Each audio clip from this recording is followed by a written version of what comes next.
So what's up guys, kumusta po kayong lahat? Ako si Michael, kain tulog pero may pangarap. So dumating na po yung parcel natin para sa electric fan natin. So unbox po natin. Unwrap. So tara, buksan po natin para mailagay na natin ngayon.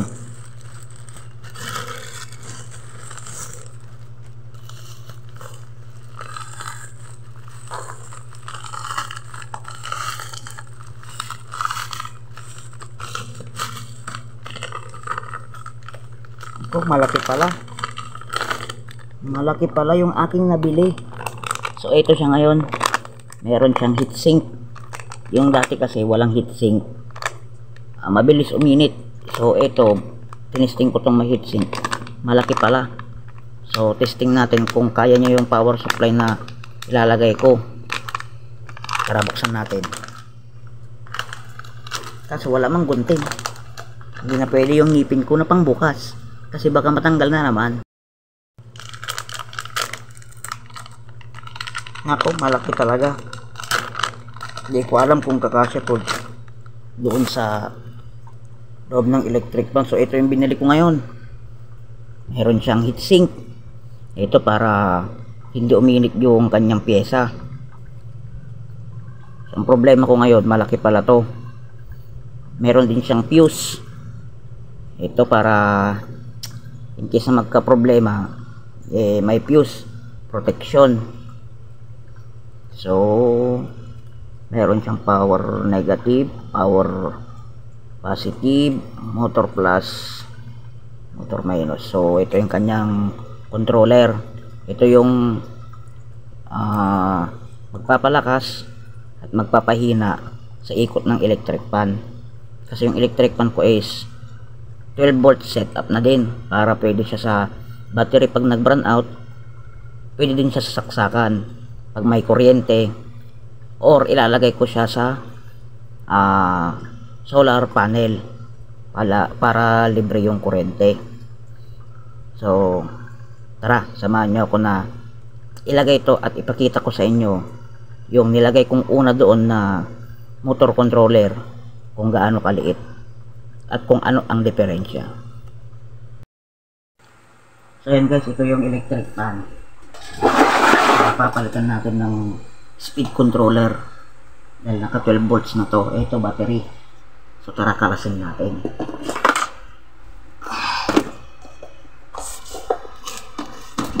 Ito yung aking toolbox.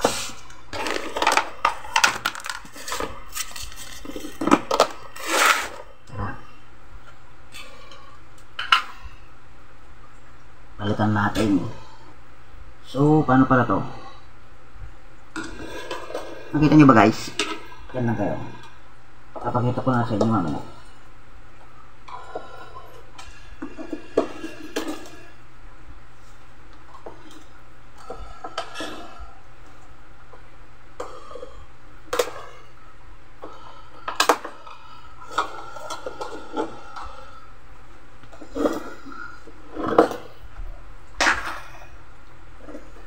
Ayan guys, tatanggalin ko lang yung mga tornilyo para matanggal natin yung speed controller.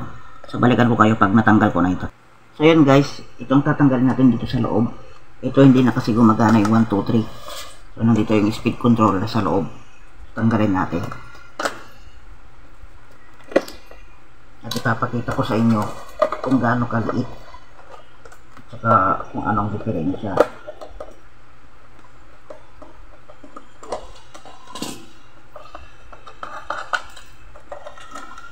So ito siya guys, napakaliit niya.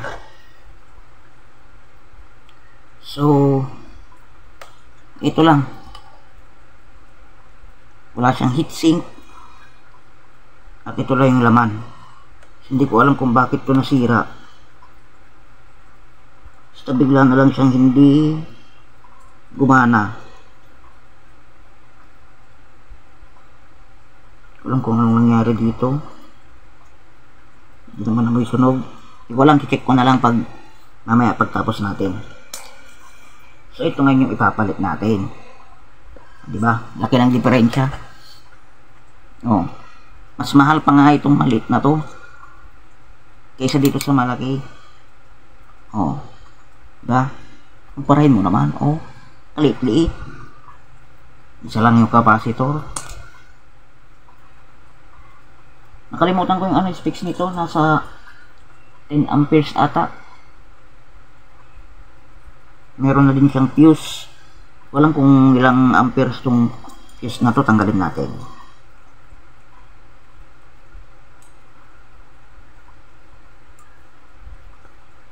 Kaso, hindi ko makita. 10 amperes nga. 10 amperes fuse. O, diba?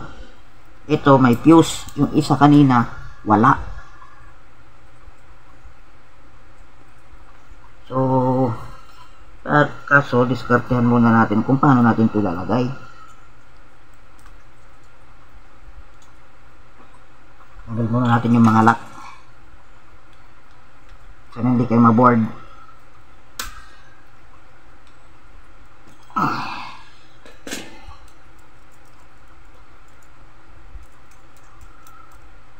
Dinubli ko na lang sana yung nut niya. Dali. Dublihin na lang natin yung nut. Hindi natin yung tanggalin. Hindi natin kung kasya. O kasya. Hindi natin tanggalin. Dublihin na lang natin.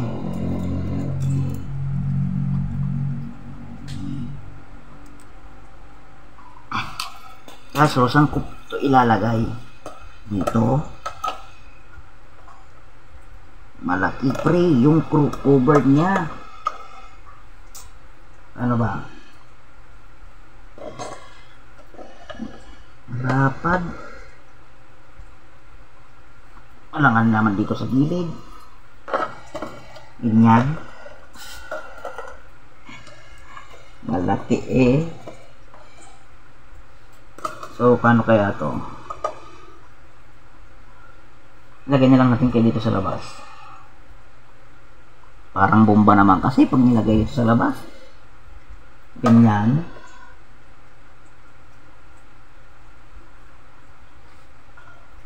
Pwede naman kasi lagay dito sa labas to kasi kahit mahawakan mo to.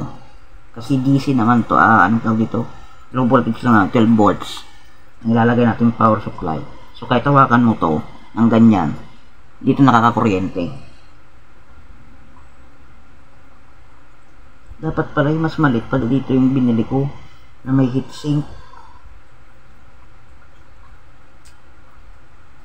Ito ko na lang lalagay sa labas. Yan. Diba? Ganito, itsura. Nakita ko sa inyo. So, nag-decide ako, dyan ko na lang ilagay sa labas. Yan. Kasi, hindi siya kasya dito sa loob. Kahit dito ko ilagay, wala. Alangan nakatagilid. So, decide ako na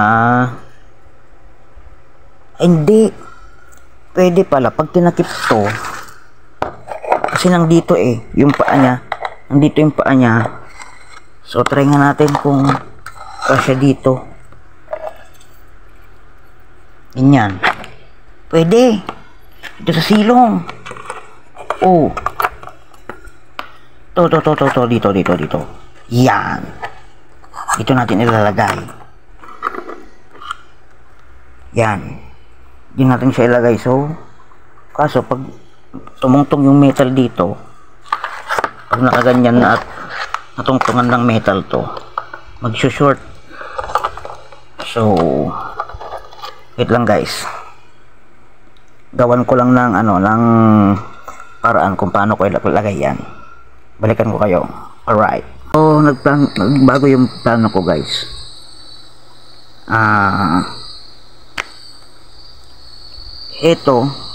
Itong controller niya tatanggalin ko dito kasi 3 pin lang naman.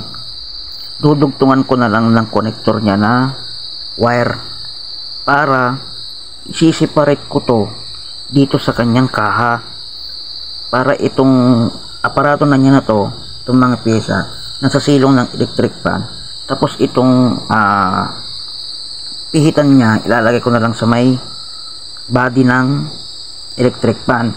So dudugtungan ko na lang to ng wire, kasi ang pangit naman pag sa labas ko to ilinagay, pag sa ilalim naman sa gabal to, so hindi rin matatakpan.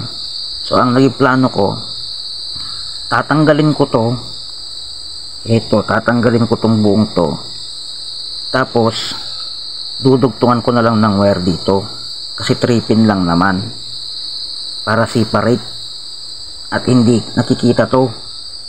So yun, karasin ko muna guys at balikan ko kayo. So yun guys, umpisa na natin tanggalin itong mga inang niya gamit itong soldering iron at soldering lead para mabunot natin. Then dudugtungan natin ng wire, tapos pipiksa natin doon. So sana magtagal na to. So tip ko lang pala, yung mga may soldering iron na mainit na dito pero itong dulo hindi nakakatunaw, yung soldering tip nya, bili po kayo ng blue tip lang, blue tip na soldering tip na ang pangalan ay blue tip. Madami po yan sa online,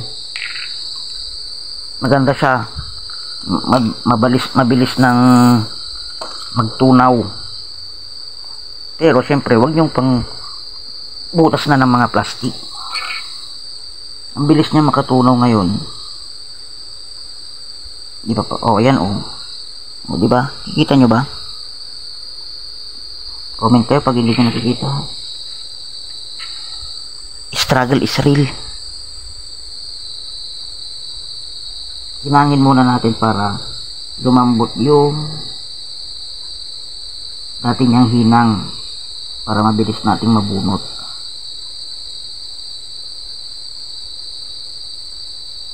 Yan.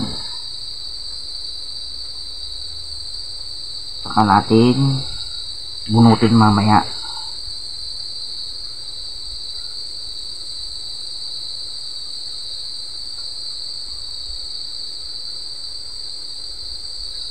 Yun.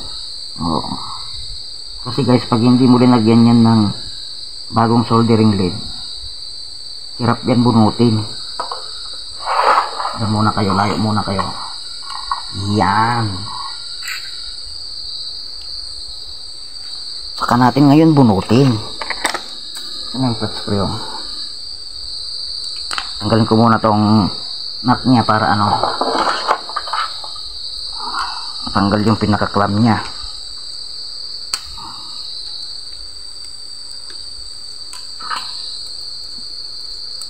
Gawan natin ng paraan. Pag hindi kasya, dali lang yan guys, diskarte lang yan. Tanggal na yung kanyang holder. So ito na lang tatanggalin natin.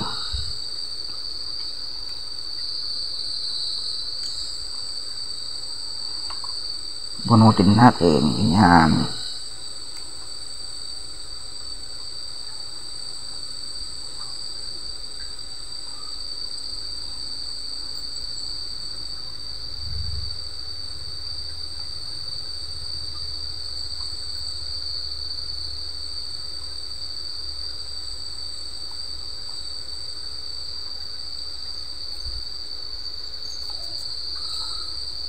Aray ko, mainit.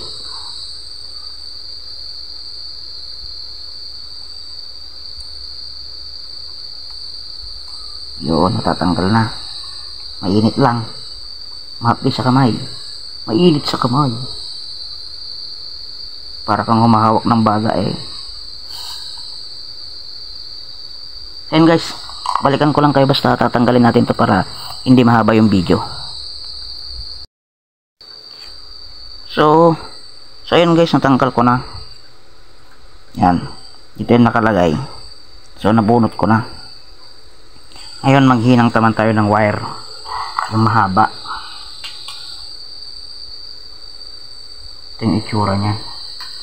Maglagay tayo ng wire dito Tapos dito. Yan. So magputol-putol lang ako ng wire guys. Balikan ko ulit kayo mamaya. Pasok na natin tong bulyong sa loob. Sa dating butas. Kaso di ko makita. Yun. Saka natin higpitan. Kanyang-kanyang yun.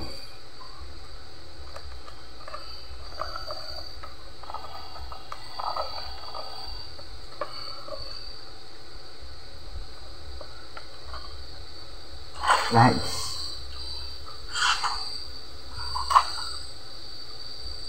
higpitan na natin. Hindi ko alam kung hanggang kailan ito. Mas forward ko na lang mamaya.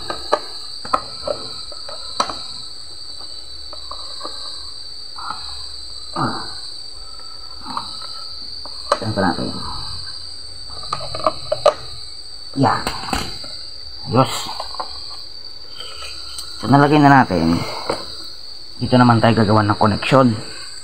Itong apat na to. Para sa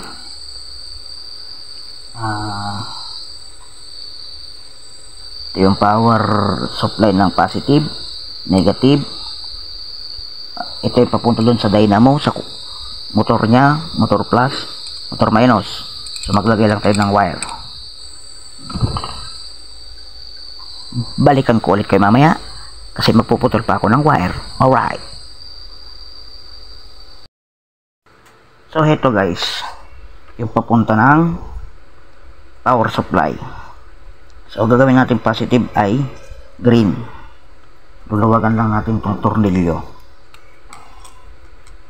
May tornilyo to para madali. Aba, tigas man.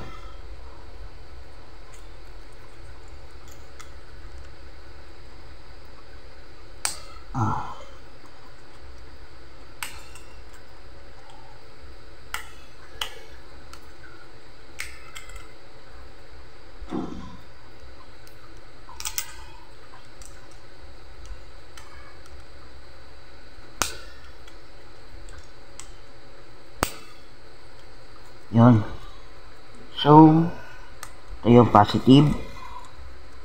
Lagay natin. Eh, mas maganda pala. May clamp to. Sakto may clamp ako dyan. So, lalagyan ko muna nito. Yan. Lagyan ko muna. Balikan ko ulit kayo mamaya. Time lapse. Pasok.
So itong power supply niya guys, lalagyan ko na lang ng female 5mm para sa kanyang power supply kasi binutasan ko na dito yan para lulusot ko na lang. Kinang muna natin to guys.